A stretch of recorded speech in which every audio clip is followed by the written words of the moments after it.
history on the planet. We call them the boots on the ground, and the history, because Eisenhower served as Supreme Commander in Allied Expeditionary Force in the European theater. Now, that was started in December 1943. Now, that's a very important year because the creation of the command to execute Operation Overlord and ending July 1944, shortly after the end of World War II in Europe. So that's important. And in 1951, the year I was born, Eisenhower would again be a Supreme Allied Commander to the first to hold post of NATO. Believe it or not, it started. So that's important, Ken, so people know who, my kids don't know this stuff. I don't even know how much of it we knew because we didn't have a place to go on the internet to go find all this. And so I want to talk.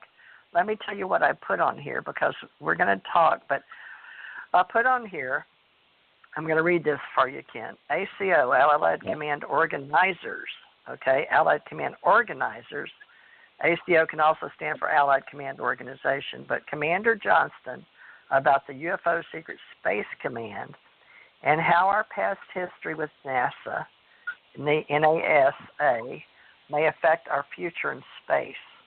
We share welcoming others into our various levels of information, education, entertainment, and let me wait just a minute because it just flipped on me, and I don't know why it did that, into our various levels of information, education, entertainment, and how it flipped again. We all are all affected by what is now called fake news. Our President of the United States talks a lot about fake news. And in general, it's all the stuff that we've been led to believe that we have shaped and modeled after main corporations that President Eisenhower, in one manner of speaking, warned us about the military-industrial complex, but also back in the day, television was becoming more important like internet is now. But we'll just say, who will define what is real and what is not in cyberspace? The internet is only one level of our communication, and we are asked to remember our past and how we will begin writing our future. We now share ACO Association and UFO Association for those who desire to awaken our consciousness and how it connects to those above and what some call UFOs and then USOS, which is underwater submersibles I saw in Hawaii, and unidentified anomalous phenomena as UAP. So that's what we have tonight, so we can just mix it all up. So where do you want to begin now? UFO Secret Space, UFOs, USOs, UAP, all of the above, fake news, the history, and then what we're comparing in the future, Ken. So I'm going to turn it over to you. Where do you want to go with this? Got an hour and 11 minutes. There's just so much to go over and get involved in. I think, fortunately now, that thanks to television, radio to some respect, but to television and our ability to be in contact with our fellow human beings all over the world, it has allowed us to get to the point where people are no longer in a position of panic about the other aliens exist. And I like to put it this way: if the supreme being, God, created intelligent beings here on this planet, who's to say that he didn't do it elsewhere in this vast universe? And of the comment that was made in that one of the movies, where there'd be an awful lot of wasted space if we're the only intelligent, and that's questionable sometimes, beings in the universe. So our job, our position, and what I see us doing is getting into the truth, getting back into some of the history, and knowing where we stand now, because I should say, very soon now, when you're going to hear more in the really valid radio, television, which has been manipulated and controlled for so long, has no choice other than come out and we had this spacecraft land or in direct contact, and now the United Nations is having to have conferences or speaking with intelligent alien beings. Let's face it, if they're that intelligent that they can fly through space and come to our planet and be able to land and make communications, they're bound to be intelligent enough to know how to deal with as primitive a people as some of us really are.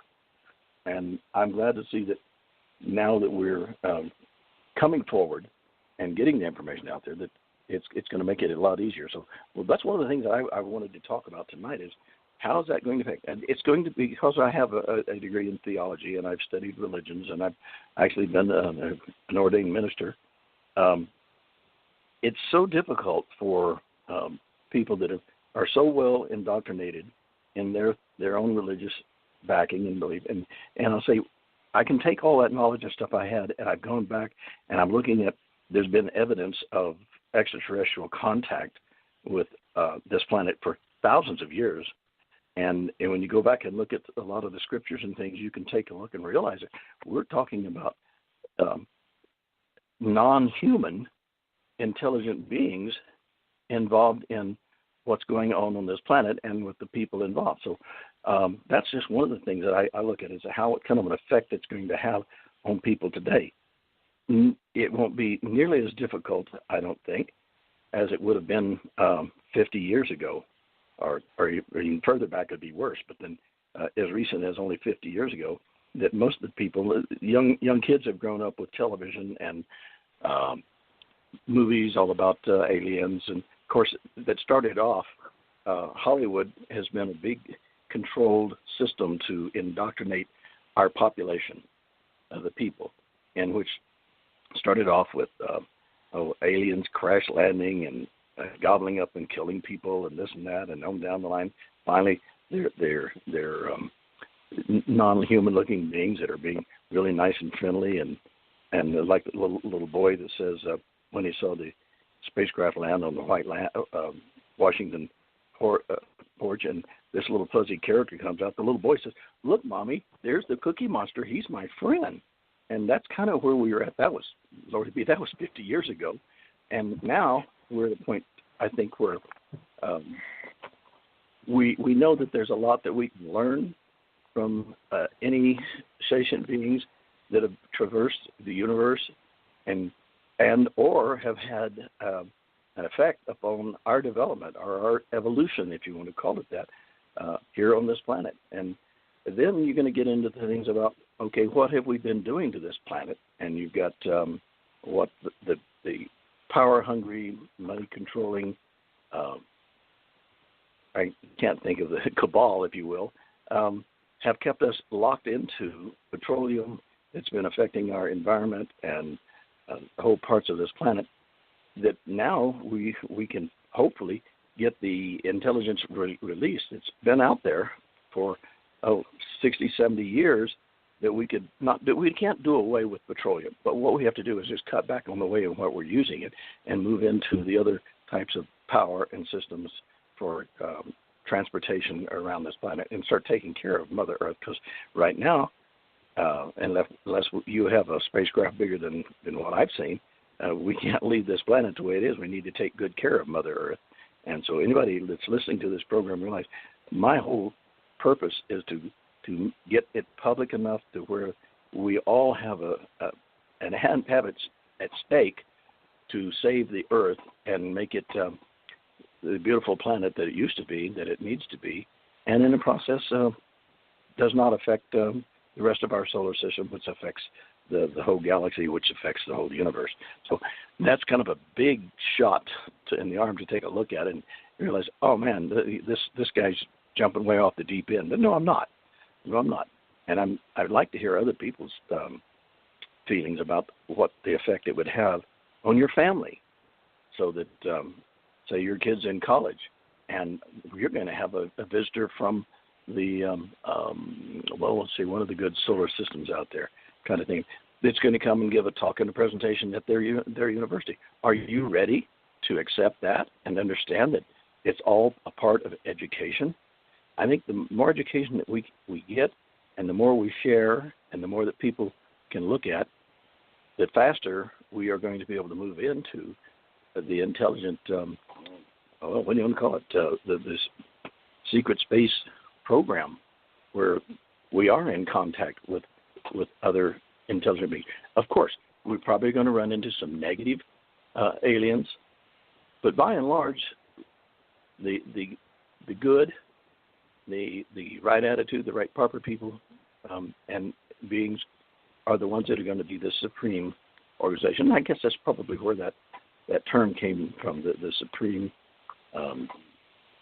What are you calling it there, TJ? The supreme commander. Allied Command. We have Allied Command, and we have Supreme Allied Command, and we have those words on the planet and the military and our offices on the ground that a lot of people are not even aware of, including a lot of our military. They may or may not get it in officer training school or in our boot camps. And you know what? It's Army, Navy, Air Force, Marine, and we'll go ahead and say Coast Guard and National Guard.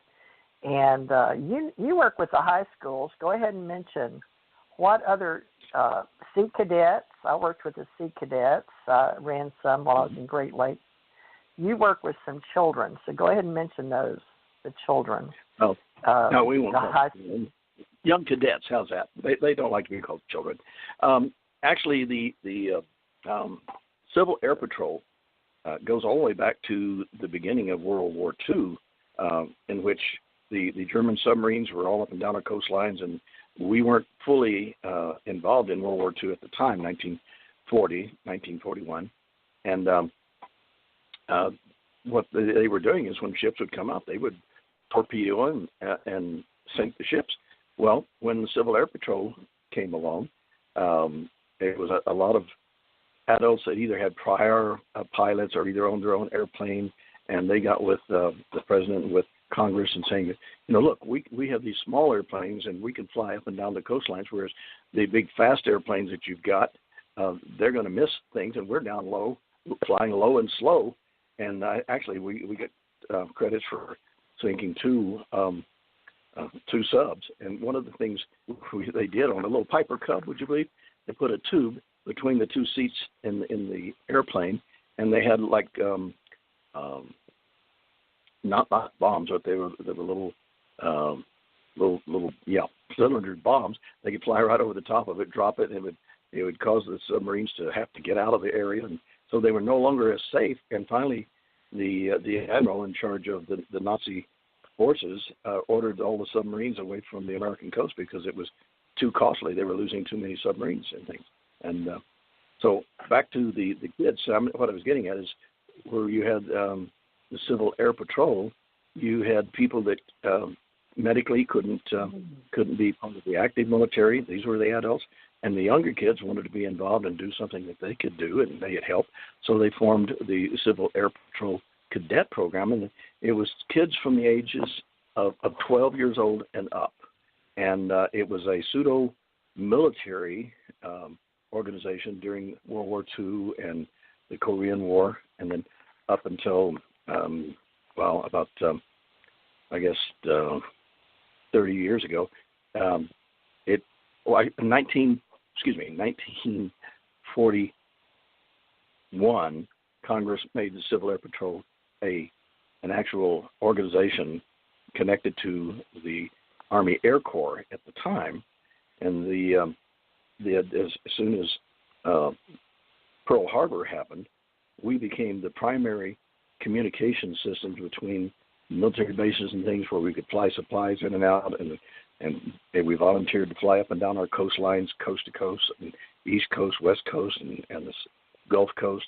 So we were carrying on a very, very important job. You don't hear about it very much because, as a rule, the Civil Air Patrol does not brag or talk about it, although we have the same benefits that people that go all the way up through ROTC do. We have kids that come in at the age of 12 years old, and by the time they're 16, they may be a cadet captain or cadet major, what have you. If they get up to the cadet major, and by the time they are 18, they can go into the military and skip the first three ranks and take the same advantages that advanced ROTC students can get when they go into the military, because they're well trained. This is one of the things that we teach